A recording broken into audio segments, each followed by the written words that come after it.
el extenso currículum de nuestros invitados, aquellos tweets que me parecen que nos van a decir cosas en este tema, déjenme presentarlos muy rápidamente.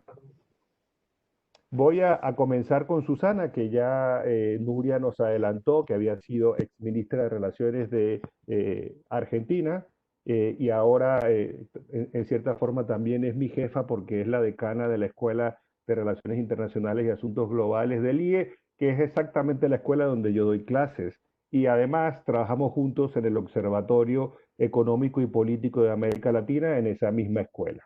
Pero yo quiero mencionar dos cosas de Susana que son extremadamente interesantes para esta reunión. La primera es que Susana, cuando empezó su carrera como ingeniera de telecomunicaciones, pasó 25 años en el sector privado y tuvo las más altas posiciones en IBM y en Telecom Argentina. Es decir, la persona con la que vamos a escuchar tiene una visión muy amplia, muy interesante del sector privado, cual complementa, y esto creo que también va a ser muy interesante, con una trayectoria brillante en las Naciones Unidas.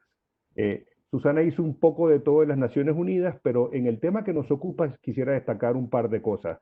Fue la subsecretaria bajo el secretario general Ban Ki-moon, pero también estuvo en el campo, como decimos en la jerga multilateral, en el field, trabajando en programas contra el hambre y en otros programas sociales. Es decir, tiene la triple hélice, sector público, sector privado y sector multilateral. Así que creo que va a ser muy interesante.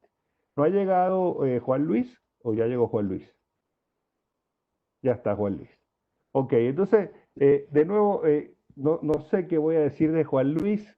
eh, voy a decir varias cosas. Voy a decir, obviamente, que su principal etiqueta es que ha sido durante muchos años un gran periodista. Los que leemos El País o que hemos estado leyendo El País durante muchísimos años, tanto en América Latina como en España, lo hemos seguido como periodista, como escritor y como empresario, porque además de ser periodista, fue el director fundador de ese mismo diario.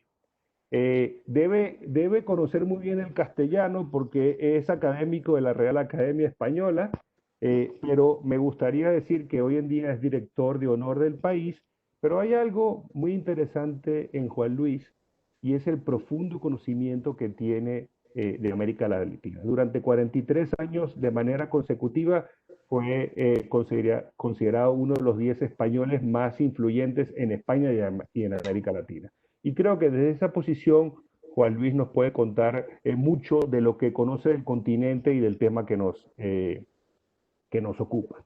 Y bueno, Nuria, ella misma se presentó, pero yo quisiera, además de lo obvio, que ya más o menos todos conocemos, que es la fundadora y presidenta de Atrevia, que es una de las empresas de comunicación más importantes de España y de América Latina, y también es la presidenta a mí me gusta decir el nombre completo, sobre todo para los que no están familiarizados, del Consejo Empresarial Alianza por Iberoamérica. A veces cuando hablamos del CEAPI nos olvidamos de lo que significa el CEAPI, pero yo creo que es muy importante hablar de Alianza por Iberoamérica, porque Nuria ha sido una impulsora y defensora durante toda su carrera de lo iberoamericano. Y yo creo que eso tengo que destacarlo. Y además también tengo que destacar que en las últimas, bueno, lo ha hecho durante toda su carrera, pero en realidad en los últimos meses, desde que empezó la pandemia, Nuria ha estado escribiendo, ha estado disertando sobre el tema que nos ocupa hoy. Digamos, ¿cuál es el papel del empresario en medio de una de las catástrofes sociales más importantes? Y les cuento un poco cómo nos vamos a dividir. A mí me gustaría que cada uno de ustedes se tomara unos 7, 8 minutos para hacer una primera intervención sobre el tema. Y luego, a raíz de estas primeras intervenciones, vamos a entrar en un debate de algunas de las cosas que ustedes van a sacar en esta primera ronda. El orden vamos a hacerlo de la siguiente manera. Me gustaría que empezara Susana en primer lugar, luego viniera Juan Luis y luego viniera Nuria, ¿ok? Ese sería más o menos el orden en que me gustaría que usaran sus 7, 8 minutos. Y solo para motivarles, ¿no? Y muchos de los que están en esta reunión conocen las aterradoras cifras a las que nos estamos enfrentando en casi todo el mundo por culpa de la pandemia, pero principalmente en América Latina. Estamos hablando de decrecimiento económico que cambia todos los días, pero podría ser cualquier cosa entre -7 y -10. Estamos hablando de un aumento de la pobreza que ya se había incrementado en los últimos 3 años, que es considerable, y estamos hablando de un aumento del desempleo de aproximadamente 12 millones de personas, según datos de la CEPAL. Es un panorama económico y social desolador en un contexto en el cual ya teníamos manifestaciones por culpa de la frustración que algunos colectivos tenían en América Latina. ¿Ok?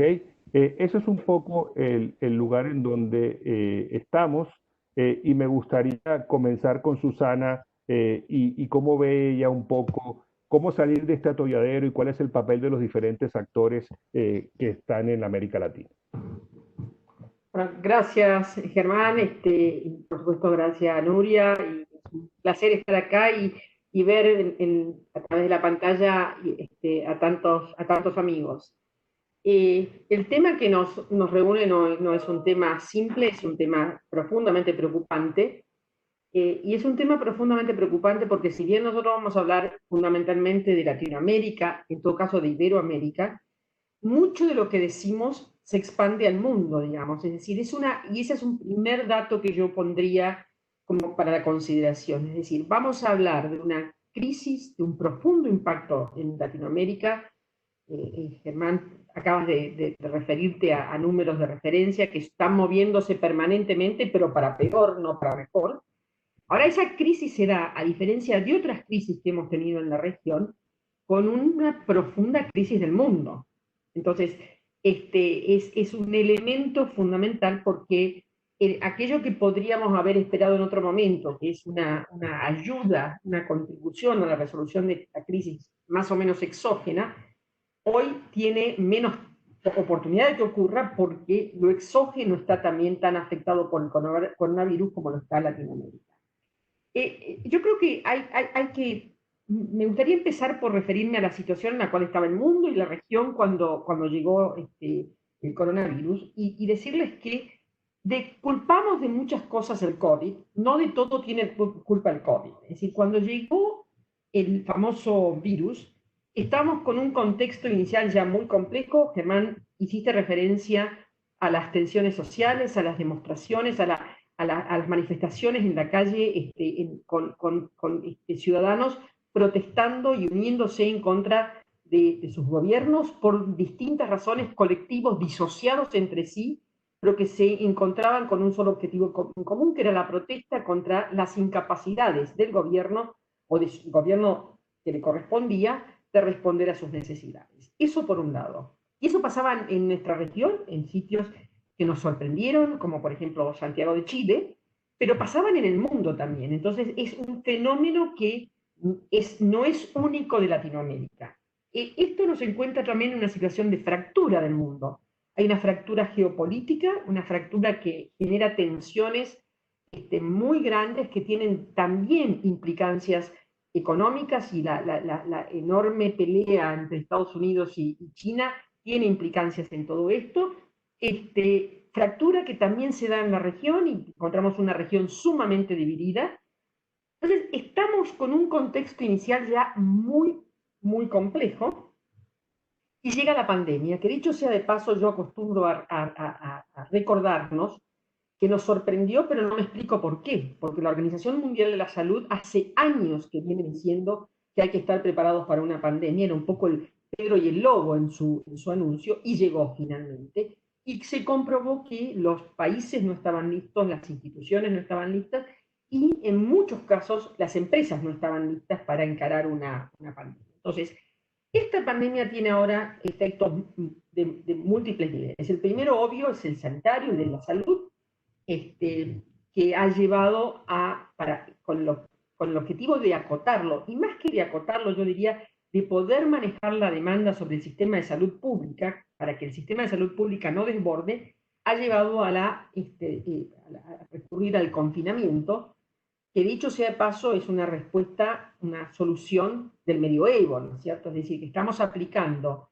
en épocas de disponibilidad de tecnología, y en la cual vamos a hablar de la tecnología, una solución del medioevo que muestra de nuevo la falta de preparación que tenían los gobiernos para encararla. Entonces tiene el primer aspecto de salud, el segundo aspecto inmediato es el económico, y de nuevo los números muestran caídas violentas en el Producto Bruto Interno de los países, caídas violentas en el Producto Bruto Interno del mundo. Se habla de una caída global del 5,2%, no hay nada equivalente como recesión hasta ir al año 30. Es evidente que el impacto económico es muy grande y que la respuesta a ese impacto económico ha sido, en términos generales, de los países más poderosos y los países desarrollados, de paquetes de estímulos, un modelo más keynesiano, para poder insuflar energía a una economía que se desploma. Es el primer problema que tiene Latinoamérica, la incapacidad, en términos generales, por la falta de espacio fiscal, de producir esas inyecciones de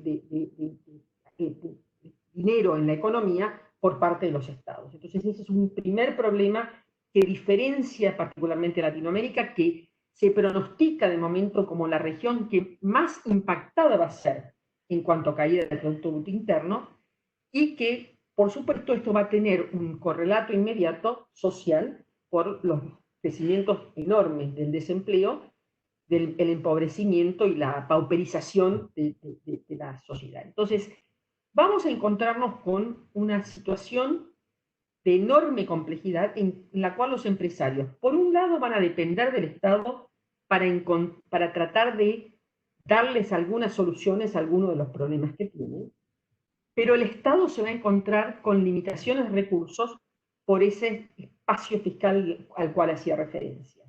Ahora, los empresarios, me parece a mí, y tiro el tema sobre la mesa porque vamos a volver a ello, van a tener que ser parte de la solución, y yo no veo otra forma de generar una reconstrucción, de generar un camino de solución a todo esto que no sea a través de un nuevo pacto social que involucre al Estado, a los gobiernos, al sector privado, a los empresarios y al sector de los trabajadores. Porque cada uno de esos sectores van a tener que ser parte de una nueva solución, de una nueva ocasión, de un nuevo mecanismo de distribución de los recursos, y solo se podrá hacer si de alguna manera se encuentran equilibrios tripartitos que permiten que cada parte aporte de manera razonable y que se reconozcan las transformaciones que hay que hacer. Porque todo esto que les describí tiene un agregado adicional, que es el enorme impacto de la tecnología, que va a acelerar lo que ya se veía como transformación del trabajo, y que la pandemia, sobre todo en los sectores de mayor sofisticación de trabajo, lo han demostrado a través de la incorporación casi automática del trabajo remoto. Entonces, mi mensaje es muy complejo. En realidad la situación ya era preexistente, muy compleja, esto lo ha complicado aún más, y nadie tiene, sobre todo en Latinoamérica, una solución mágica que permita resolver el tema, salvo encontrar espacios comunes. Muchas gracias, Susana. Muy interesante esta visión muy global con todas las tendencias pre y durante el COVID, y bueno, y además también algunas consideraciones de lo que va a ser el post-COVID, ¿no? Me gustaría, Juan Luis, con esa sagacidad periodística que te caracteriza y conociendo la región como casi ninguna otra persona que yo conozca, que nos dieras tu visión de cómo lo ves hacia adelante. ¿Cómo crees tú que saldremos de esta? ¿Cómo saldremos? ¿Cómo crees tú que los diferentes actores de los que estamos hablando deben actuar? Porque la verdad es una situación inédita, y probablemente necesitaremos alguna solución también que sea inédita. ¿Cómo lo ves? Buenos días para quienes estén al otro lado del charco a todos, y muchas gracias por la invitación. Yo parto de la base de que no nos encontramos ante una crisis, nos encontramos ante un cambio de civilización y que el cambio de civilización había empezado antes de la COVID-19. Un cambio de civilización global y tan grande como el que supuso, por ejemplo, la invención de la imprenta, ¿no? Y la COVID lo que ha hecho es acelerar los procesos que ya estaban en marcha y que efectivamente afectan al desarrollo económico, al futuro del capitalismo, a las relaciones internacionales, a la geopolítica, pero también al contrato o al pacto social o de pertenencia que hace que las sociedades existan y puedan desarrollarse. En ese sentido, pienso que estamos en un momento muy difícil. Primero porque la destrucción económica que se va a producir es mucho mayor de lo que en este momento los gobiernos y los organismos internacionales tratan de reconocer. Y es muy grande, en cualquier caso, lo que ellos reconocen. Estamos hablando de caídas del Producto Interior Bruto en países europeos del 10, del 12, del 15, incluso hasta del 20% se ha hablado en el caso de España. Cifras similares se dan para países de América Latina y prácticamente solo China va a crecer en torno a un 1,5% este año y se calcula que pasarán por lo menos 3 años hasta que el mundo recupere los niveles de riqueza que tenía en el 2019. Recupere esos niveles el mundo, aunque las estadísticas ya se sabe que mienten. Cuando se dice que todo el mundo se come un pollo al año, pues hay gente que no come ningún pollo y hay otros que se comen 5, ¿no? Por lo tanto, en primer lugar, tener idea de que efectivamente vamos a pasar 2 o 3 años muy malos en general en todo el mundo. Y que las soluciones que se están tomando, muchas de ellas yo creo muy acertadas, fundamentalmente imprimir dinero, generar liquidez para que las empresas no pierdan y para que la crisis de demanda de oferta no siga una crisis de demanda. Y nadie habla de la crisis de deuda, pero la vamos a tener dentro de poco y muy claramente en América Latina y en Europa. Digo, las soluciones que se están aportando son soluciones coyunturales, son soluciones que vamos a ver que dan de sí hasta finales de año y luego cómo se comporta el año que viene y luego si en el 22 ya finalmente podemos decir que se ha restablecido la situación.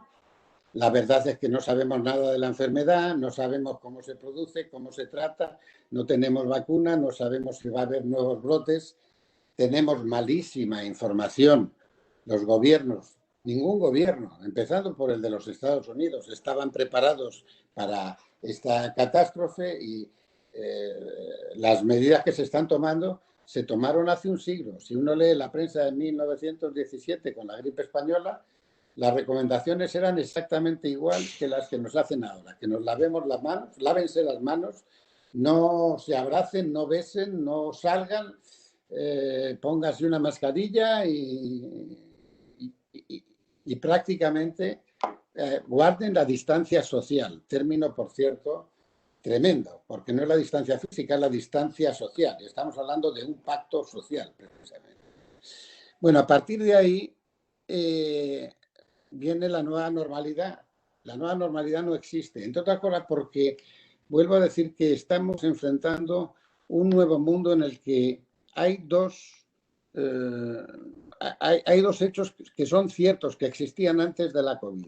Es que los dos temas fundamentales que van a afectar a las relaciones sociales, al crecimiento económico del desarrollo y a la estructuración de las sociedades son el calentamiento global y cambio climático y, por el otro lado, la creación de la sociedad digital. Y son dos temas globales, mundiales, que además generan y tienen necesidad de respuestas globales y mundiales. Y no hay instituciones multilaterales que sean capaces de dar respuestas globales a problemas que son globales. Por lo tanto, en primer lugar, tenemos que saber que no estamos ante los efectos de la COVID. Estamos ante el cambio de civilización impulsado por las nuevas tecnologías y también por la necesidad del cambio ecológico, que ha sido puesto de relieve precisamente por la incidencia de la COVID y que, por ejemplo, en las elecciones de Francia municipales que se han celebrado pasado domingo, se han puesto de relieve también. Han ganado los partidos ecologistas, cosa verdaderamente sorprendente en un país como Francia, pero algo todavía más grave. Se ha abstenido el 59% de los votantes del país. Es impresionante que en un país desarrollado prácticamente el 60% de la población haya decidido que no tiene interés, que no es efectiva la democracia representativa para responder a los problemas que tiene planteada, ¿no? Bueno, yo creo que estos dos temas son básicos para Iberoamérica, para el futuro de Europa, de Asia, de China, etcétera, etcétera. Y para ninguno de estos dos temas tienen todavía respuesta las fuerzas políticas. El modelo de crecimiento capitalista que hemos conocido está basado en la alianza entre la socialdemocracia y los partidos conservadores de centro, demócratas cristianos, liberales moderados, etcétera, que funcionó perfectamente bien prácticamente hasta 1970. A partir de ahí ya la revuelta de mayo del 68 había puesto de relieve que la sociedad se sentía incómoda con el sistema. Bueno, nada parecido a lo que hemos visto que en mitad de la COVID las masas salen a la calle para protestar por cualquier cosa prácticamente porque se sienten incómodas, porque no se sienten reconocidas por el sistema. Y habiendo fracasado el socialismo real o el marxismo, habiendo demostrado que las doctrinas marxistas lo que hacen es empobrecer a las poblaciones y someterlas a la miseria y a la falta de libertad política, resulta que el único modelo de crecimiento que tenemos ahora es el capitalismo, sea el capitalismo liberal, sea el capitalismo dirigido por el Partido Comunista Chino o por las llamadas dictaduras benevolentes de Asia como Singapur, etcétera y tal. Es el único modelo que tenemos de crecimiento. Y es un modelo de crecimiento que es exitoso, ya he demostrado que es exitoso porque crea mucha riqueza, pero es un fracaso desde un punto de vista. Crea unas desigualdades enormes. El sistema crea desigualdades formidables y estas se han multiplicado desde la aparición de las nuevas tecnologías que han permitido una circulación fiduciaria global sin ningún sistema político, gobierno ni sistema multilateral que lo regule, de modo y manera que la riqueza financiera se ha multiplicado inmensamente, pero se ha concentrado en el 1% de la población mundial. Y han aumentado las diferencias en todos los países del mundo. La desigualdad, incluso si todo el mundo puede decirse que vive mejor que antes, ha habido 800 millones de chinos que han salido de la pobreza en los últimos años, pero las diferencias entre ese 1% de la población mundial y el 99% restante se han agrandado y además generan una mayor polarización y un mayor desencanto de las generaciones jóvenes. Yo creo que este es el problema y que la COVID lo ha venido a acelerar, pero que es el problema ante el que estamos. ¿Cómo resolver que en ese pacto social, para qué hablar de las desigualdades en Iberoamérica, pero que son inmensas y todas las conocemos, pero hay que decir que la clase media americana en los últimos 30 años no ha mejorado su capacidad adquisitiva y ya han aumentado las bolsas de pobreza en los mismos Estados Unidos. Porque hay otro tema que no se tiene en cuenta, que es el poblacional, que por un lado en los países que generan mayor población es un bonus poblacional, y esto se ha visto en América Latina, pero por otro lado está generando unas tensiones formidables.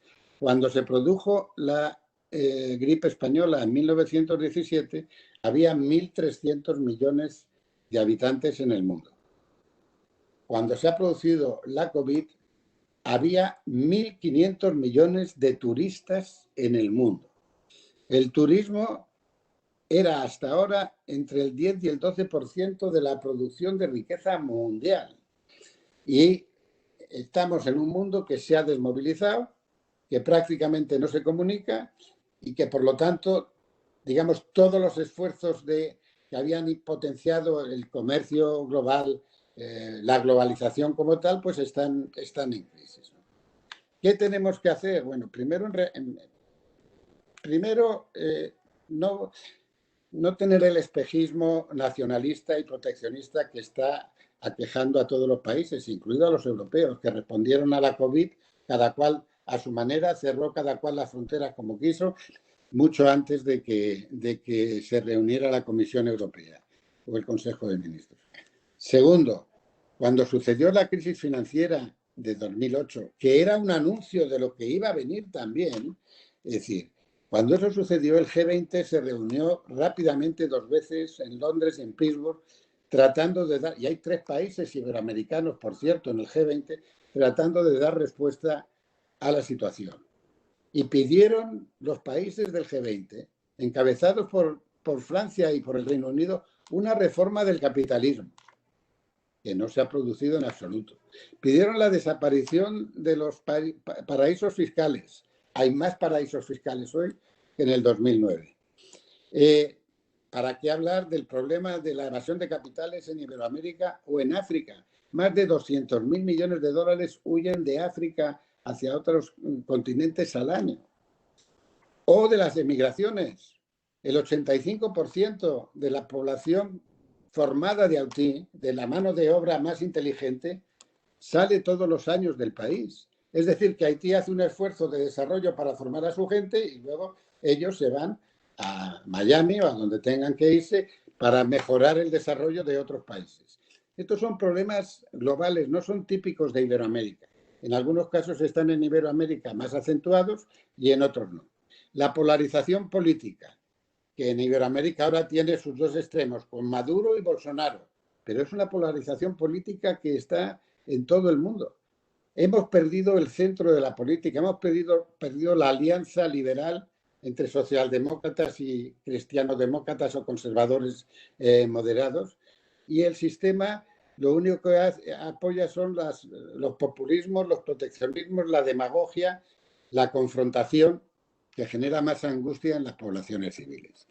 Por lo tanto, ¿qué hay que hacer? En mi opinión, recuperar al centro y devolverle al capitalismo el sentido moral que tenía desde su fundación. La gente habla mucho de Adam Smith, pero yo creo que muy pocos lo han leído. Adam Smith no pensaba que el capitalismo respondiera a las necesidades del homo económicos. Adam Smith no creía en el sistema de los fondos llamados buitres, de los hedge funds, que cuando no les gusta las encuestas políticas de un país, da igual el país que sea, y piensan que va a gobernar quien ellos no apoyan, pues se retiran los fondos ya incluso antes de las elecciones preventivamente para tratar de condicionar los votos. Quiere decirse que tenemos que recuperar ese sentido moral del capitalismo que estaba ya en los escritos de Adam Smith, y hacer un capitalismo inclusivo, un capitalismo en donde la sociedad civil tenga su papel y que haya un sentimiento de pertenencia a las naciones, a los empleos, al proceso de creación y distribución de bienes y servicios, que va a seguir siendo global por mucho que se empeñen ahora los nacionalistas, porque para la civilización digital y para la lucha contra el cambio climático no tenemos más remedio que ser globales, son problemas globales y tenemos que hablar todos con todos. La idea esta de que está por un lado China y por otro la OTAN, Europa y los Estados Unidos está llamada al fracaso. Bueno, estas son algunas ideas, pero no me quiero extender más para luego pasar al diálogo.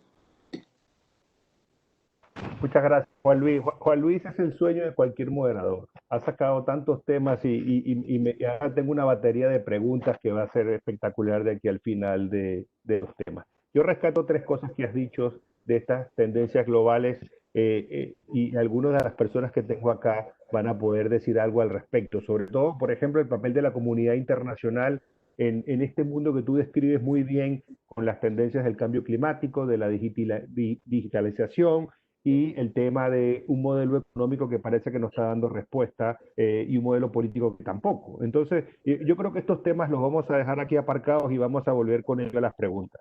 Y ahora me gustaría preguntarle a Nuria algo que ella conoce muy bien, ¿no? Y que probablemente nos va a hablar, que es una de las patas de este rompecabezas y que tiene que ver con, digamos, siendo ella una empresaria exitosa en ambos lados del charco, como decimos, y además moviéndose en todo lo que es iberoamericano, yo quisiera que ella nos contara un poco cómo ve ella el papel del empresario en este mundo que nos han descrito también Susana y Juan Luis. Nuria, adelante. Muchísimas gracias. Las intervenciones anteriores creo que me toca ir lo más rápido posible porque es como cuando te toca hablar antes del almuerzo, que eres lo único que se para con lo que de verdad la gente quiere, y yo sé que todos lo que queréis es poder profundizar en lo que nos ha comentado Juan Luis Cebrián y Susana Malcorra, sin duda temas muy interesantes, pero sí querría aprovechar la oportunidad para hablar de la figura del empresario, que creo que va a ser crucial, como nos apuntaba tanto Susana como Juan Luis, en la definición de este nuevo horizonte, ¿no? Primero, constatar que yo creo que ha sido en general un éxito en todos nuestros países iberoamericanos el papel del empresario y que han recibido el reconocimiento de la sociedad por su actuación. ¿Por qué? Porque se volcaron en concienciar a la sociedad en que había que quedarse en casa. Fueron de los que más se implicaron cambiaron su publicidad, sus diferentes soportes para dar consejos a la sociedad sobre cómo quedarse en casa, sobre cómo estar sano. Segundo, porque trabajaron mucho en el concepto de tranquilidad, de apoyo, empezando por sus propios equipos. Tercero, porque hicieron grandes esfuerzos en donaciones, se movilizaron a contrarreloj rapidísimamente para poder ayudar a la parte de la población más desfavorecida, y además enseguida buscaron contribuir cambiando sus procesos de producción para desarrollar aquello que se necesitaba urgentemente, desde respiradores a mascarillas.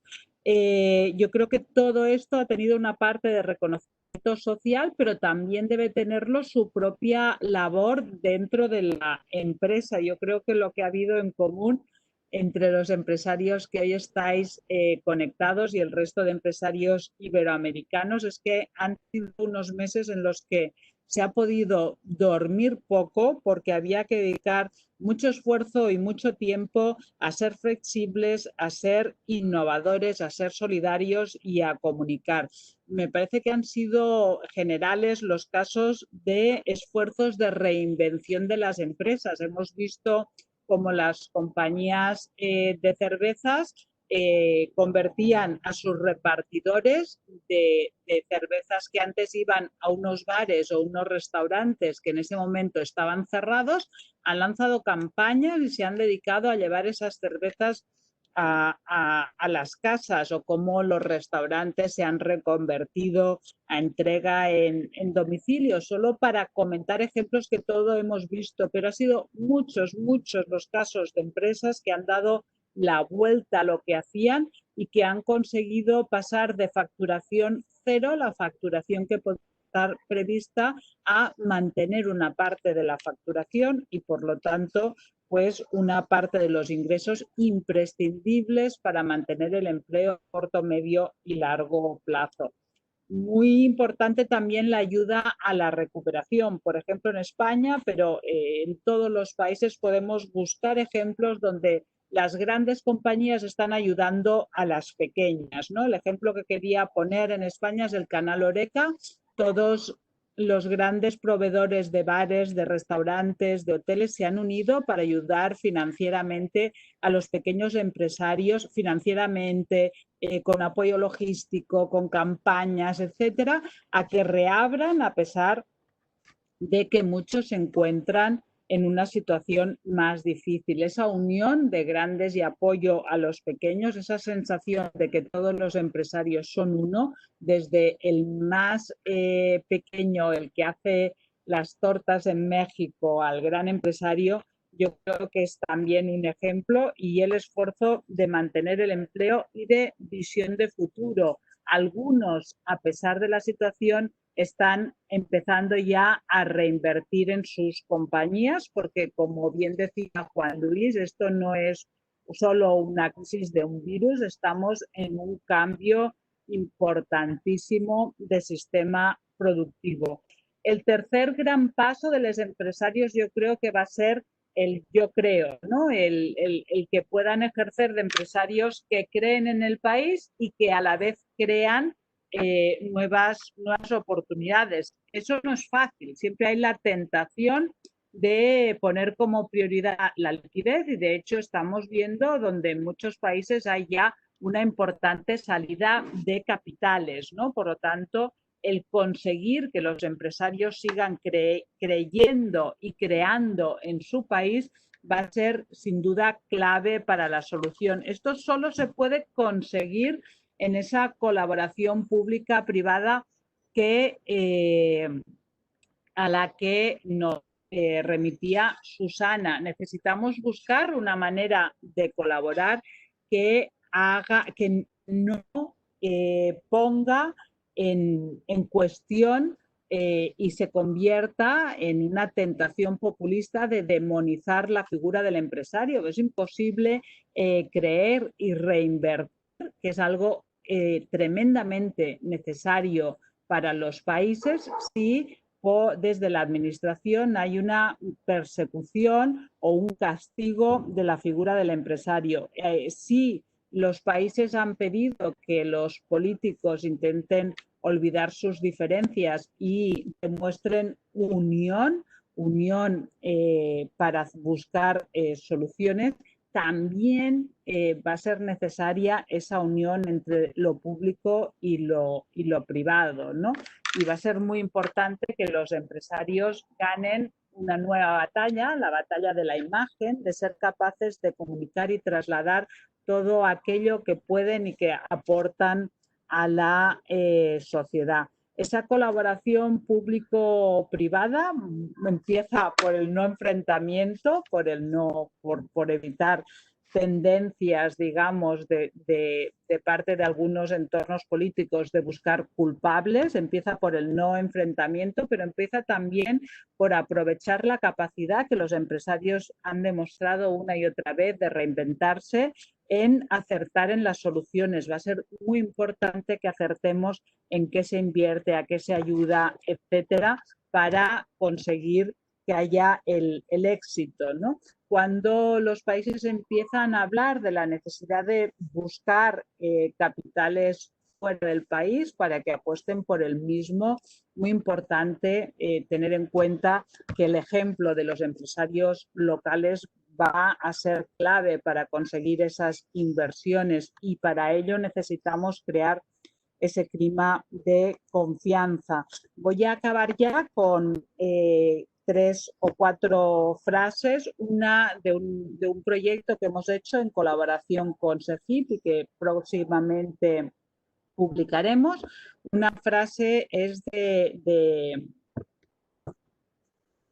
Mota, perdón, que no me salía, del empresario panameño, tan brillante como siempre, que nos habla de repartir el dolor. Y es la frase que utiliza para explicar que quizá deberíamos buscar nuevos sistemas de empleo para que no sea unos trabajan y otros no, ¿no? Y apunta hacia la flexibilidad. Otra frase es que los empresarios deben evitar el síndrome de la gallina muda, y eso significa que cuando pasado el momento de todos apoyamos empiezan a haber problemas de difícil solución y, como decía, puede haber esa tentación de buscar culpables. Es importante que los empresarios tengan voz, capacidad de explicar qué hacen y cuál es su aportación a la sociedad, ¿no?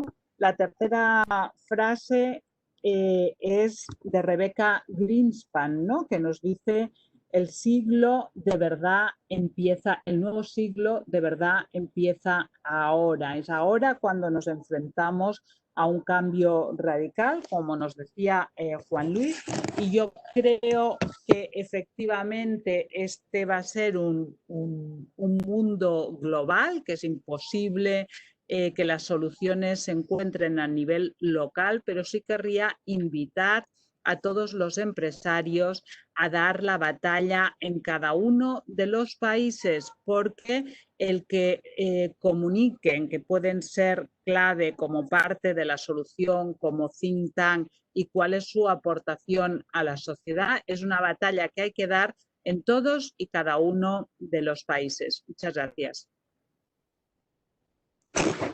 Muchas gracias, Nuria.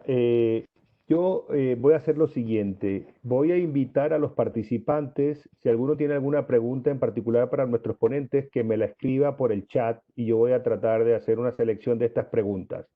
Si nos ponemos, si la cosa se pone interesante y nos da tiempo, hasta les voy a invitar si alguno quiere tomar la palabra para hacer la pregunta en vivo. Sin embargo, la primera ronda, esa es la gran ventaja de ser el moderador, me la voy a reservar yo. Y voy a tomar algunas de las cosas que ustedes han dicho y les voy a hacer como si estuviéramos en el juicio, les voy a repreguntar, ¿no? Y una de las cosas que quiero preguntarle a Susana Malcorra, bueno, le quiero preguntar dos cosas a Susana Malcorra. Vamos a ver cómo va.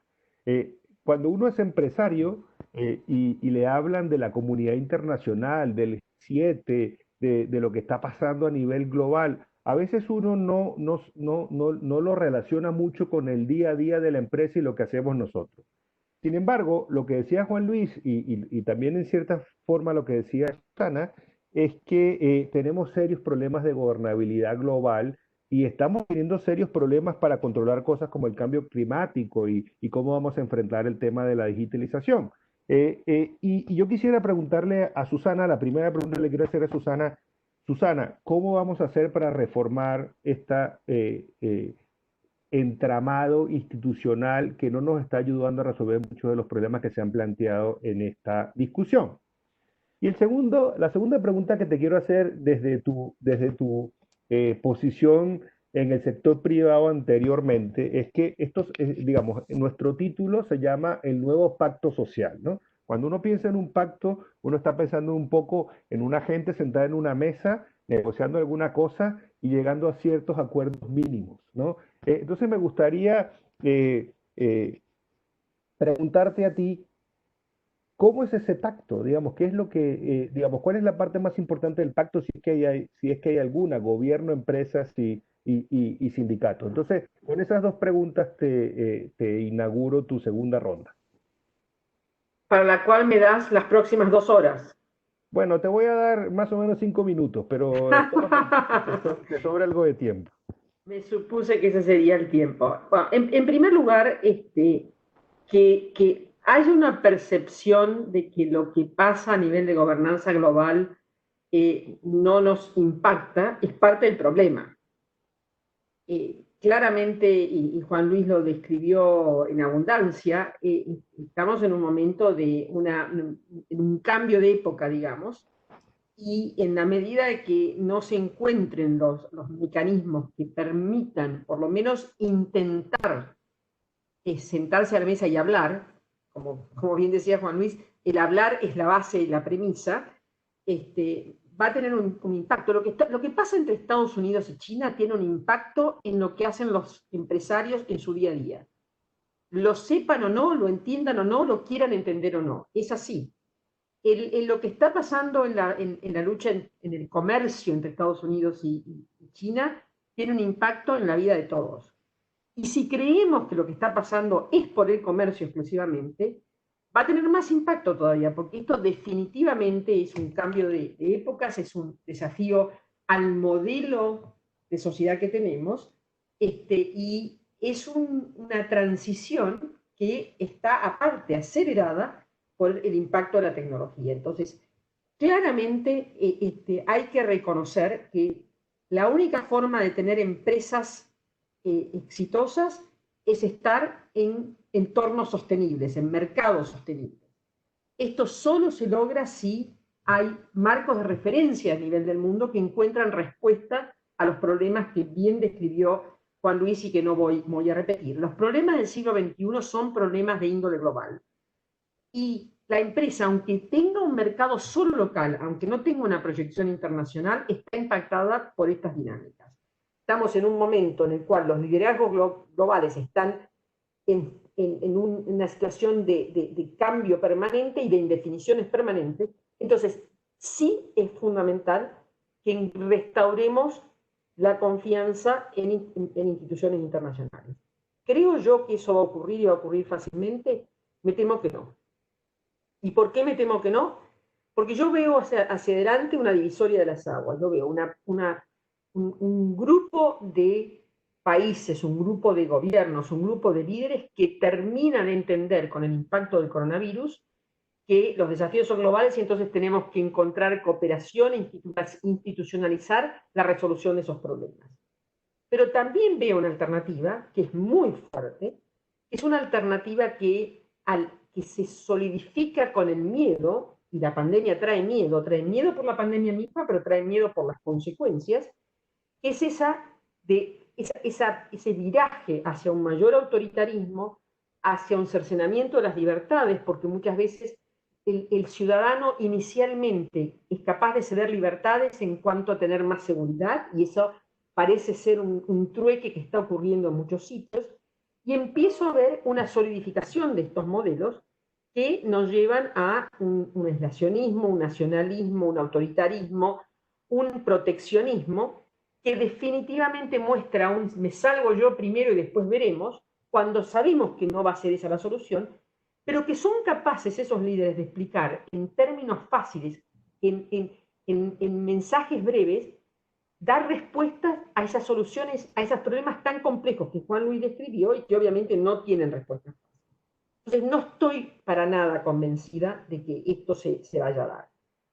Pero no me parece que haya otra alternativa, entonces hay que empujar, impulsar, presionar, hablar, y sobre todo los empresarios tienen que entender que esto tiene que darse porque tienen una voz importante. En cuanto a lo del pacto que decías, Germán, yo creo que pasa por, primero que nada, un reconocimiento por parte de los gobiernos de la necesidad de tener un diálogo más amplio.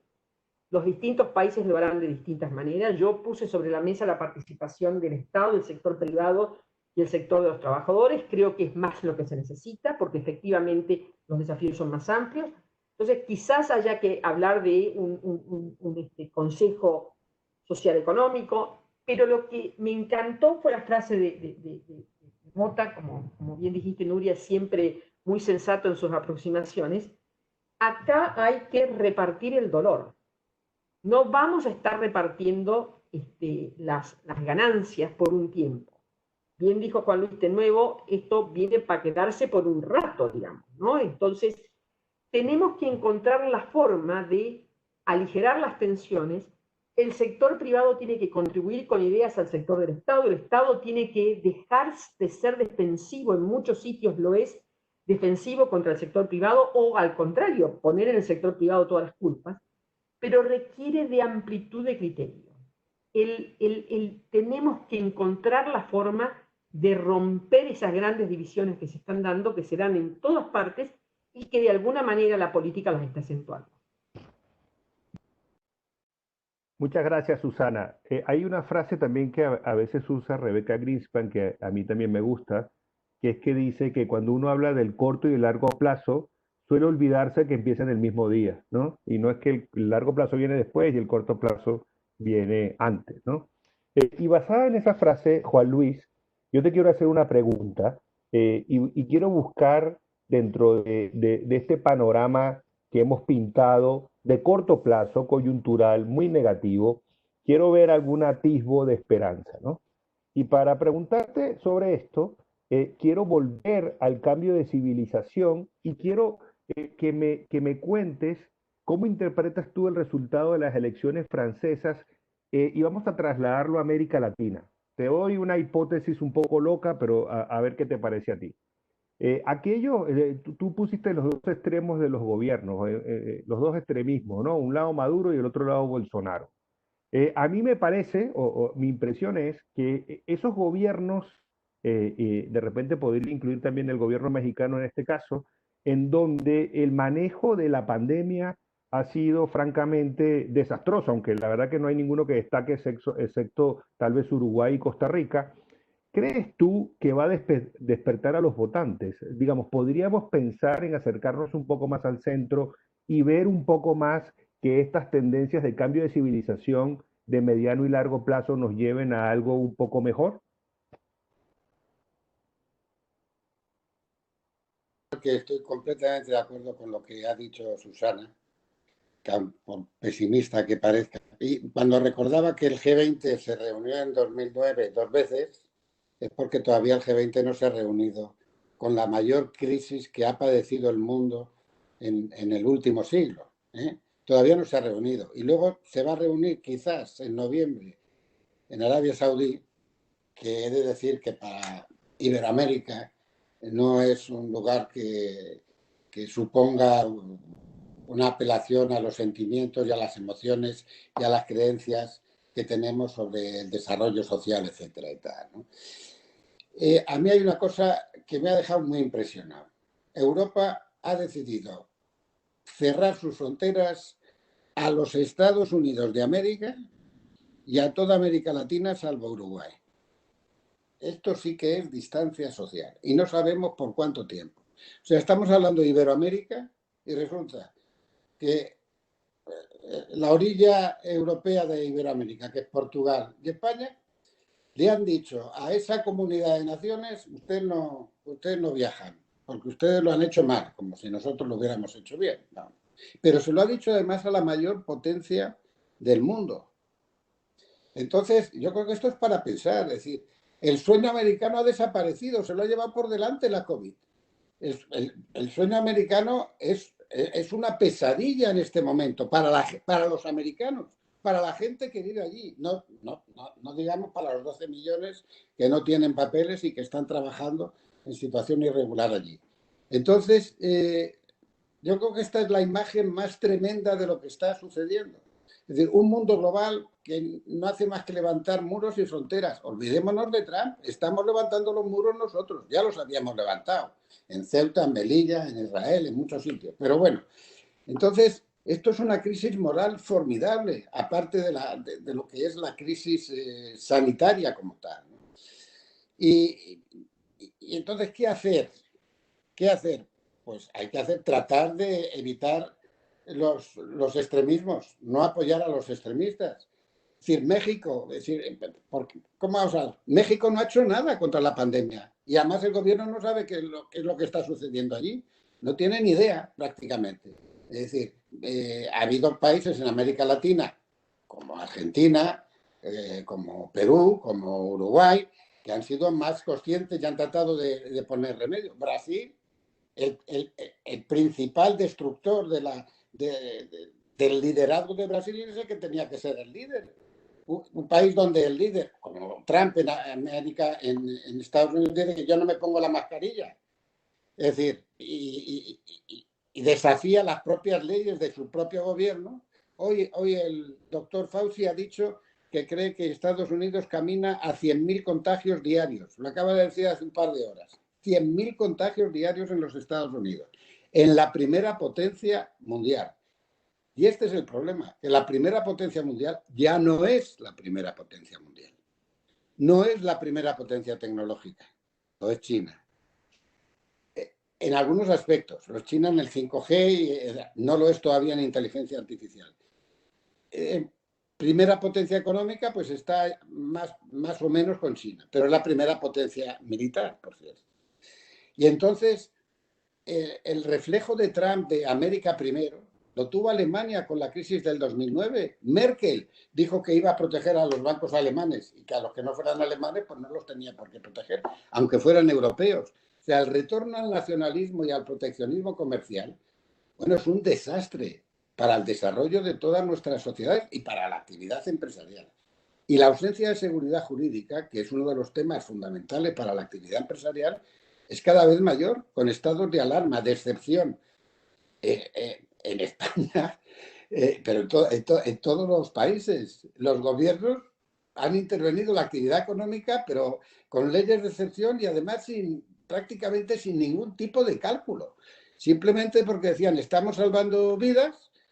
Bueno, pues en este momento, por ejemplo, en la ciudad de Benidorm, que hay 150 hoteles que vive del turismo, hay 150 hoteles en Benidorm, de los cuales 5 abiertos. Y de 87 millones que visitaban España en el 2019, pues vamos a ver cuántos visitan España. Es decir, porque solo de Estados Unidos nos visitaban 2,5 millones de personas que no pueden volar. Pero esto pasa en España, pasa en el Caribe, pasa en América Latina, pasa en toda Europa, pasa en toda... Es decir, el mundo está aislado e incomunicado. E incluso tenemos que hacer estas reuniones virtualmente, con lo cual no podemos contar con el que está al lado, comentar o tratar de discutir o levantar la mano. Esto es un desastre moral, fundamentalmente. Es un desastre económico y es un desastre de gobernabilidad. Y nos sucede en un mundo en el que el liderazgo político pues no es el mejor casi en ninguna parte. No digamos, es decir, porque lo que está sucediendo en Polonia, lo que sucedió en Italia, la polarización en España, ¿no? Entonces, ¿cómo interpreto lo de Francia? Pues ya estaban, los chalecos amarillos ya estaban en la calle desde hace más de un año. Esa protesta social irreflexiva pero real ya la tenían delante de sus ojos los gobernantes. El Partido Socialista francés prácticamente había desaparecido. Mira por dónde ha mantenido la alcaldía de París ante el asombro general. Y la candidata de Macron se ha quedado en tercer o cuarto lugar.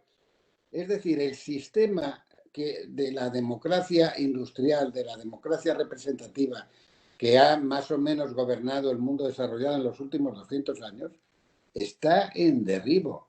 El sistema de formación de opinión pública no existe, son las redes sociales, no somos los periódicos ni las redes de las televisiones, también contribuimos, pero la primavera árabe o las revueltas de West Hollywood se convocan de una manera completamente diferente. Y hablamos del teletrabajo, pero no nos damos cuenta que el teletrabajo no es que nuestros empleados trabajen desde sus casas, sino que nuestros empleados van a estar en donde sea, en la India, en Burkina Faso, es decir, que la economía se va a globalizar en contra de lo que se supone, sin reglas, sin regulaciones, sin una gobernanza global que sea capaz de poner orden en esto. Y acabará poniendo orden. Y yo creo en la capacidad empresarial, en la capacidad de los sindicatos. Son muy importantes los sindicatos. Vertebran la actividad económica. Si no hay un pacto entre la fuerza de trabajo y los empresarios, no habrá seguridad jurídica y no habrá capacidad inversora. Y luego hay que limitar los excesos del capitalismo financiero, en donde, por cierto, Iberoamérica no es precisamente fuerte. Es decir, el capitalismo de Iberoamérica es un capitalismo fundamentalmente industrial, de la economía real, de la producción y distribución de bienes y de servicios, pero las finanzas están en otro lado. Y son las finanzas las que están generando, debido a la desregulación, muchísimos problemas en América Latina y en Iberoamérica. Muchísimos. Y que afectan precisamente a la economía real y a la actividad de las empresas. Muchas gracias, Juan Luis. Déjame, como dicen aquí, hurgar un poquito más en algo que dijo Nuria sobre compartir el dolor, esa frase que hemos destacado de Stanley Mota varias veces hoy. Cuando hablamos de compartir el dolor, Nuria, hemos visto algunas cosas extrañas pasando en América Latina. Por ejemplo, bueno, no solo en América Latina, en otros países del mundo. Cuando los gobiernos unilateralmente le dicen a los empresarios, mira, vas a poder cobrar la factura este mes porque hemos decidido que para ayudar a todos los trabajadores que se han quedado desempleados, digamos, ellos no pueden pagar, ¿no?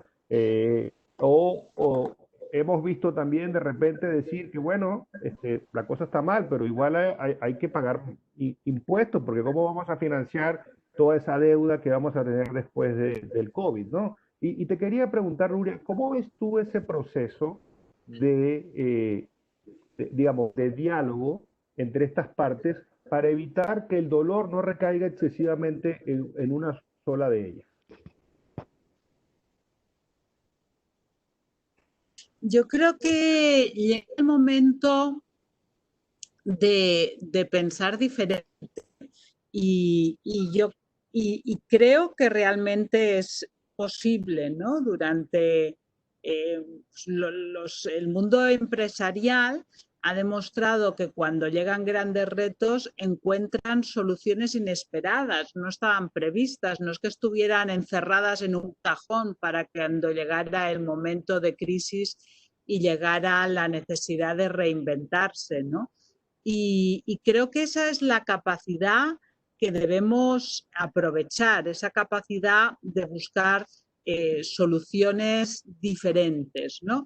Hasta ahora quizá ha sido posible buscar soluciones diferentes para mi empresa.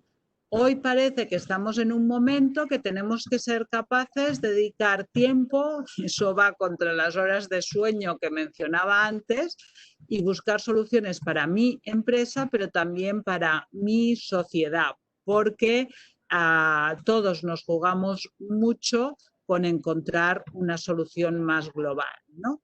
Los chalecos amarillos ya existían, pero también existía ya de antes empresas que llevan tiempo hablando del compromiso social, que no es acción social, no es hago una pequeña donación y con eso se ha acabado, o grande, sino me replanteo toda mi relación con los empleados, mi relación con el entorno, etcétera.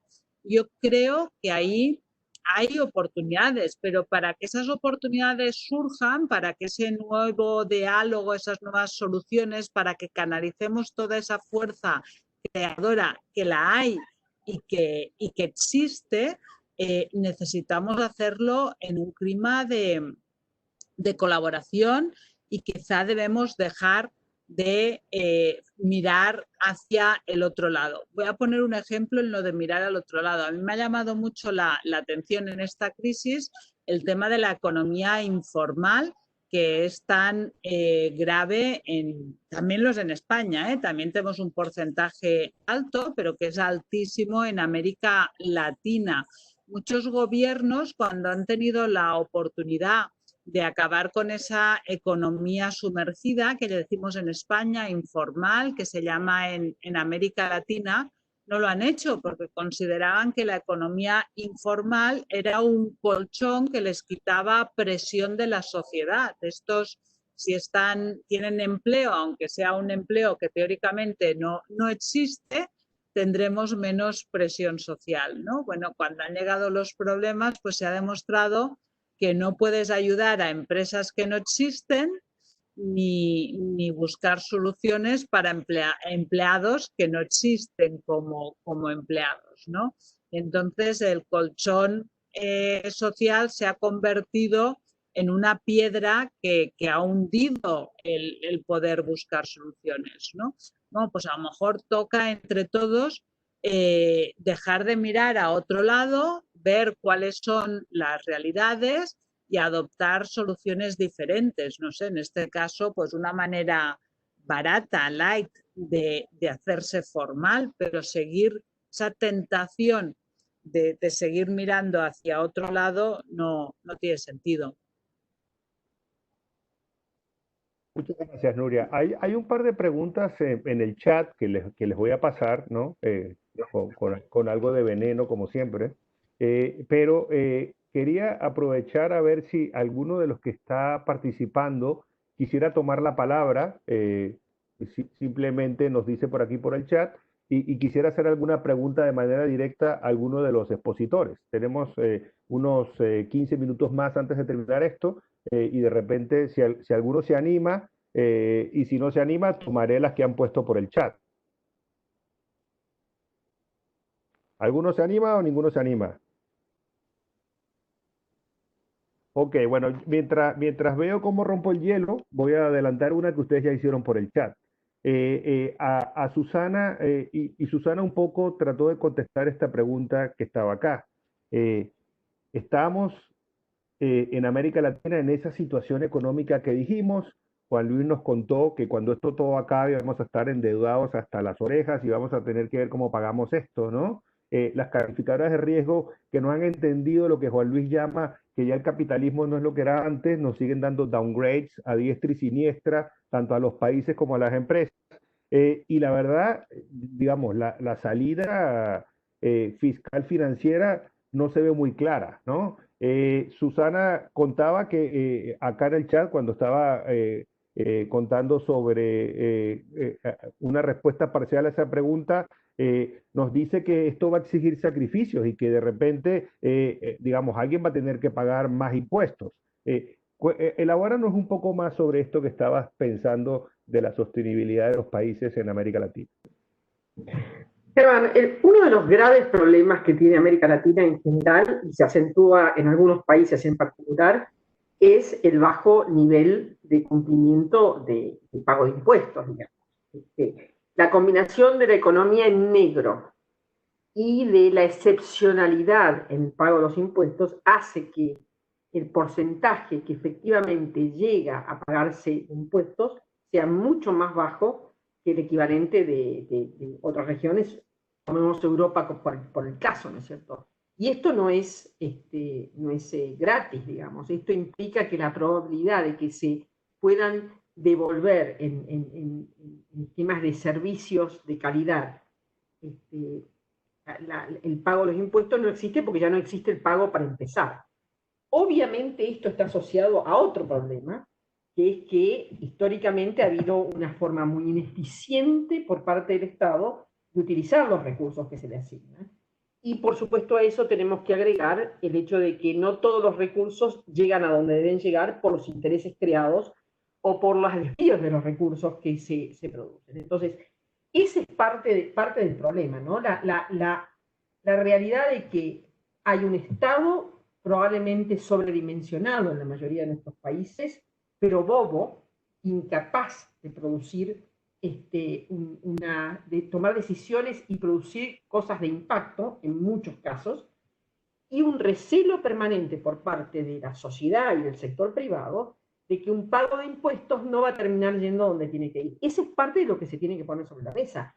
Los recursos se tienen que generar, no viene maná del cielo. Es decir, puede ser que haya una posibilidad de imprimir dinero, como hacía referencia a Juan Luis, por un tiempo para generar una inyección de plata en el corto plazo, pero esto tiene que tener una diferencia estructural.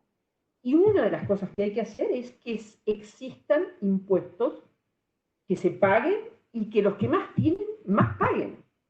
Y esto es así en América Latina, es así en España, donde a mí me toca estar ahora, y es así en el mundo. Y la realidad muestra que parte de esta distorsión que ha tenido el capitalismo en los últimos años o décadas es que los que más tienen cada vez pagan menos. Entonces, así no funciona la cosa. No es esa la manera, no es ese es el capitalismo. Nosotros estamos viviendo las consecuencias más extremas del capitalismo reaganiano y thatcheriano, un capitalismo que quitaba cualquier rol al Estado y que al mismo tiempo privilegiaba al extremo el sector de la inversión privada, pero de una manera tal que generó demasiados escapes a la obligación de pagar los impuestos. Entonces, a mí me parece que esa es una discusión que tiene que haber, que molesta, sé que es dura, pero a los que no tienen nada, no les vamos a sacar agua a las piedras. Muchas gracias, Susana. Por cierto, esa pregunta venía de Rogelio Núñez. Tengo un par de preguntas acá, o una pregunta y una continuación de la pregunta que me han parecido muy interesantes, de José María Muñoz y que continúa Ricardo Vega. Y déjenme, digamos, ellos la han puesto en el chat, pero yo la quiero un poco parafrasear, porque lo que ellos le preguntan a Juan Luis Cebrián es que normalmente estos cambios de civilización como el que tú describiste terminan en una disrupción muy fuerte, que puede terminar en violencia, que puede terminar en revolución, que puede terminar en, digamos, en una fractura de la civilización muy fuerte. ¿Cómo lo ves tú? ¿Tú lo ves de esa manera? ¿Ves que este cambio de civilización viene asociado a que vamos a ver cosas peores de aquí en adelante? ¿O crees que puede ser algo mucho más suave y pacífico? Bueno, obviamente, crisis como esta abocan muchas veces a guerras. Las crisis de deuda, por ejemplo, normalmente cuando un país no pagaba su deuda soberana porque no podía, pues era invadido por el país acreedor. Quiero decir que la historia está llena de estos ejemplos. Y obviamente hay un riesgo, y en cierta medida no solo hay un riesgo, ya ha empezado la guerra. Lo que pasa es que no es una guerra todavía de bombas, es una guerra tecnológica, de sanciones. Eh, Hay una ciberguerra en marcha muy importante, y eso puede empeorar. Y sobre todo hay una respuesta de las poblaciones. Es decir, las poblaciones se movilizan cada vez más contra el poder, justa o injustamente, muchas veces injustamente, pero digamos, el orden democrático en las democracias está, eh, no está tan ordenado ahora. No hay más que ver lo que ha pasado en los Estados Unidos, donde nada menos que el presidente dice que va a meter al ejército de los Estados Unidos contra los americanos, que es una de las cosas más increíbles, que hasta el propio Pentágono y el secretario de Defensa tuvo que decirle no, el ejército no se emplea contra el pueblo americano. Pero hemos visto lo que pasa en Hong Kong y lo que pasa en París, y bueno, todos tenemos en nuestros países eh, pues memoria de disturbios y de inseguridad ciudadana, que si no logramos alimentar a las masas hambrientas de la economía informal, pues naturalmente que saldrán a robar para poder alimentar a sus hijos. Y esto es algo que está latente en todas las sociedades, no solo en América Latina, pero más en las que hay más, más, más desigualdades. Hay que tener en cuenta, ha desaparecido el debate sobre el origen de este virus, ¿no? El profesor Luc Montagnier, que descubrió el virus del VIH, dio una entrevista a Le Monde donde dijo que el virus había sido fabricado en un laboratorio, que él no tenía duda, y que además había sido una experiencia de incluir genomas del VIH, del virus del SIDA, en el SARS, en el virus de la gripe. Esto lo declaró él. Y decía que por eso los medicamentos del Redesivir, que sirven para cuidar a los que sufren la COVID, son los medicamentos virales contra el VIH. Y siguiendo, es decir, probablemente no es verdad. Otros dicen que han hecho pruebas en los laboratorios y que el virus no ha sido elaborado. Pero estamos llenos de documentos de las Naciones Unidas y de la Organización Mundial de la Salud, etcétera, avisando sobre los problemas de que pueda haber experimentos de guerra bacteriológica o de cualquier otro género por parte de las grandes potencias. Y Luc Montagnier decía que este virus se había provocado en Wuhan, en un laboratorio de alta seguridad, y que se había escapado por error, y que era un experimento que estaba financiado además por los Estados Unidos, y entre otros por la Universidad de Harvard. Es decir, puede haber también guerras de ese género, y hay virus tecnológicos en los sistemas informáticos que acaban con la seguridad financiera de los países. Es decir, y por lo tanto, y luego podemos creer en la inminencia de la violencia si no somos capaces de dar contestación a los conflictos sociales. La violencia que ha vivido, la violencia por los problemas raciales que ha vivido los Estados Unidos el mes pasado, ha sido extrema. Es decir, pero absolutamente extrema, ¿no? Y hemos visto otro tipo de violencias en África, en América Latina, etcétera, y tal. Y quería hacer una observación sobre el tema de los impuestos, porque estoy completamente de acuerdo con lo que ha dicho Susana, pero los impuestos de los ricos, los que más tienen más que pagar, eso no hay duda, no resuelven los problemas financieros de los estados. Son las clases medias las que financian el gasto público para los servicios públicos de sanidad, seguridad, etcétera. Es sobre las clases medias sobre las que la carga impositiva verdaderamente pesa, sea indirectamente a través de la tasa de valor añadido, o sea, directamente a través del impuesto sobre la renta. El impuesto de sociedades y el impuesto a las grandes fortunas, por muy altos que sean los tipos y por muy grandes que sean las fortunas, no sirven para generar un sistema de salud pública o un sistema de seguridad pública. Y, por lo tanto, y la democracia se sujeta con las clases medias.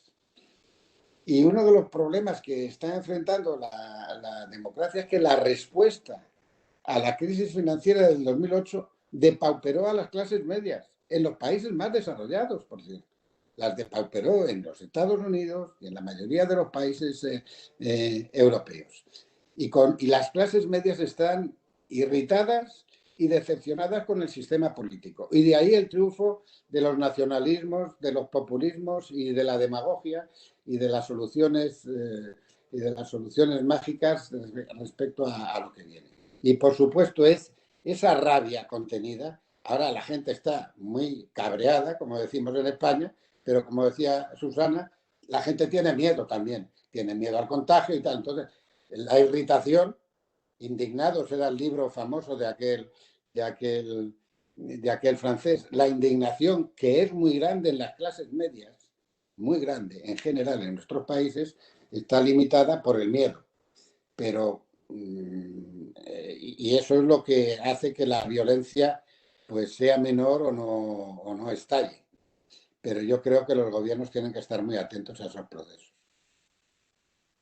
Muchas gracias, Juan Luis. En cierta forma, con tu comentario sobre los impuestos, le contestaste una pregunta a Heriberto, a ver si tengo aquí, a Heriberto García, que estaba preguntando un poco sobre a quién tiene que pagar los impuestos. Así que has contestado esa pregunta. Antes de hacer un par de preguntas que hay aquí, y me parece que la persona adecuada para contestarlas es Nuria, quiero darle la oportunidad a Susana de comentar en este tema, porque dada su visión internacional y estar en una escuela precisamente de asuntos globales y relaciones internacionales, algo tiene que decir acerca de esta revolución que parece que viene corriendo, ¿no? Gracias, Germán. No, quiero construir sobre algo que dijo Juan Luis, cuando describía las distintas posibles enfrentamientos y guerras nuevas que estamos mirando. Juan Luis, tú hiciste un comentario más temprano que Estados Unidos seguía siendo la primera potencia en términos de militares. En términos militares tradicionales, yo diría que sí, sin lugar a dudas. El tema es que yo creo que hoy los enfrentamientos no se dan en términos militares tradicionales, y allí creo que hay muchos que están ocupando espacio. Por supuesto China, pero propio Rusia, que con su manejo oportunista de los recursos, está teniendo un retorno de inversión, con una inversión mínima, porque sus espaldas no le dan para más. Entonces, ojo con cómo evaluamos qué es lo que se puede venir pensado en términos de una guerra del siglo XX. Yo creo que una guerra del siglo XX es absolutamente de muy baja probabilidad, no voy a decir nula, pero muy baja probabilidad. Pero que se socaven los cimientos de las instituciones que tenemos y que conocemos con otro tipo de guerras, con otro tipo de ataques, el ciberataque, con la desinformación, con las redes sociales, con las movilizaciones intencionales. Eso me parece que es el nuevo warfare, como se dice en inglés, ¿no? Los nuevos mecanismos de guerra, y me parece que es parte del problema que estamos enfrentando, que unido a lo que decía, al comentario que hicieron respecto de que para pasar de una realidad a una nueva realidad, para hacer un cambio de época, es poco probable que se haga sin una gran crisis y una gran tensión. Estos mecanismos me parece que son parte de todo eso y pueden llevarnos a ver situaciones muy, muy difíciles, y no tenemos precedentes de manejo con las herramientas tradicionales, y que estamos muy mal parados porque no hay gobernanza sobre todo esto.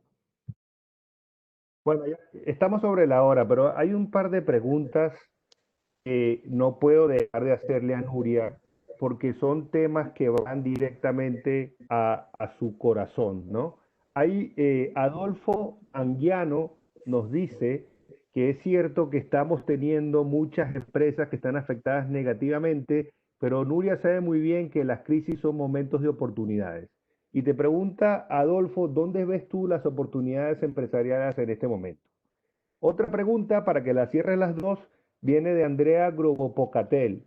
Y Andrea nos está comentando que la comunicación y decir estas cosas se hace cada vez más importante. Ella, te voy a decir literalmente las palabras que usa: evangelizadores, educadores e inspiradores. Entonces, estos temas que son tan naturales para ti, oportunidades y comunicación, ¿qué tienes que decir tú para cerrar este evento?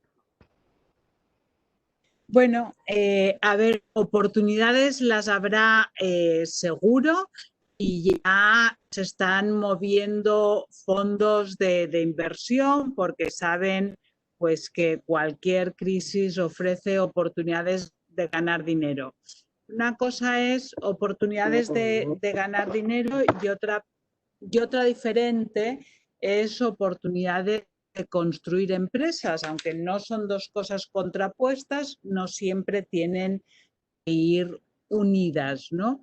Y yo ahí creo que además de los evangelizadores, y apuesto de nuevo por la figura del empresario, cuando un empresario quiere continuar viviendo en su país, porque para muchos podría ser una oportunidad vivir en un país con mejores ventajas fiscales o mayor seguridad.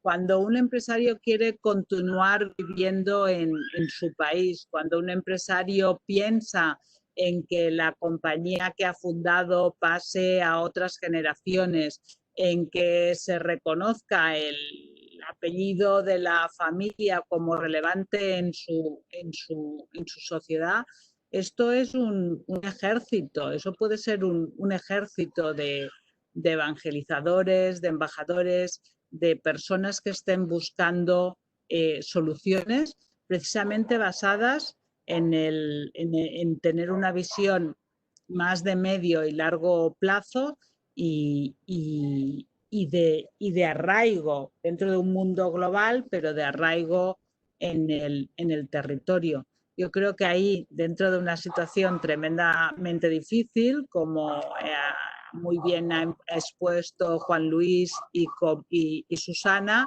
también hay oportunidades. También es cierto que la opinión ahora no la crean los medios, la crean las redes, pero también es cierto que nunca como ahora pues tenemos la oportunidad a través de plataformas de software de entender lo que pasa en las redes, de entender los procesos de formación de una fake news o de un ataque. O sea, es un nuevo mundo, pero yo no diría que estemos totalmente indefensos en ese mundo. Creo que dependerá de nuestra capacidad de movilizarnos y esa capacidad de mirar no solo nuestra compañía, nuestro proyecto inmediato, sino también una visión más global.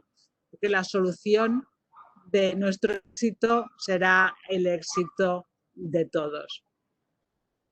No, muchas gracias. Hemos cumplido con los tiempos como buenos ingleses que somos, ¿no? Ha sido interesantísimo este debate. Creo que para mí y para todos ustedes hemos aprendido un montón de geopolítica, warfare, empresarios, etcétera. Así que la verdad no me queda otra sino agradecer profundamente a mis ponentes, que han sido un lujo, y también agradecerles a todos ustedes que con estas preguntas por el chat nos han hecho bastante más picante nuestro encuentro. No sé, Nuria, si quieres, por favor, de cerrar el evento.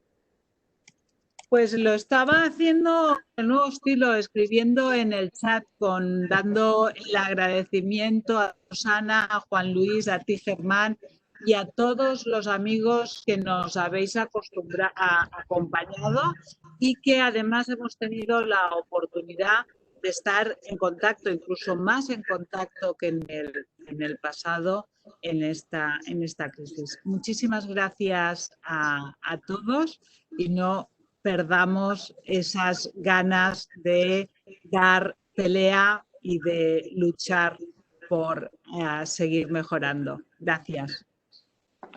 Muchas gracias. Hasta luego. Adiós.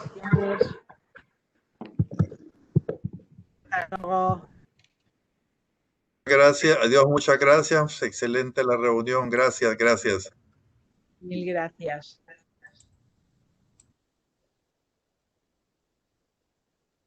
Gracias por la invitación. Gracias por acompañarnos.